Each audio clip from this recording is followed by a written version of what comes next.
Quantum chemistry क्या है? The branch of chemistry which deals with application mechanics and experiments of physical models in chemical system. Chemistry की वो शाख जिसमें आप कीमियाई निज़ाम में जो फ़िज़िकल मॉडल्स हैं, यानी एक्सपेरिमेंट्स ऑफ फिज़िकल मॉडल, यानी जो तबई नमूने हैं उनके जो तजर्बात हैं, और मिकानियात मैकेनिक्स यानी हरकत के बारे में जो इल्म है, और उनके इस्तेमालात उनका मुताला करते हैं।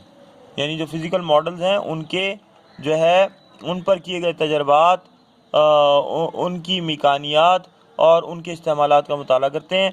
It is also called molecular quantum mechanics. इसको मॉलिक्यूलर क्वांटम मैकेनिक्स भी कहा जाता है। समझ आ रही बात?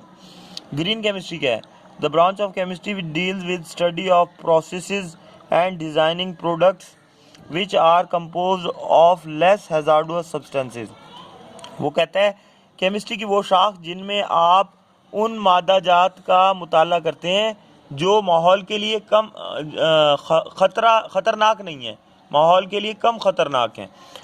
It is also known as sustainable chemistry. इसको जो है सस्टेनेबल केमिस्ट्री, इसको सस्टेनेबल केमिस्ट्री भी कहा जाता है।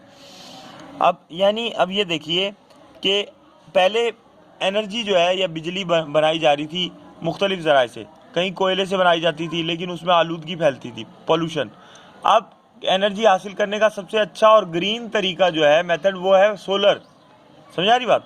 इसलिए कि सोलर एनर्जी जो है वो बग़ैर पॉल्यूटेंट्स के, समझ आ रही बात, बग़ैर पॉल्यूटेंट्स के सोलर एनर्जी जो है वो बनती है, विदाउट पॉल्यूटिंग इन्वायरमेंट।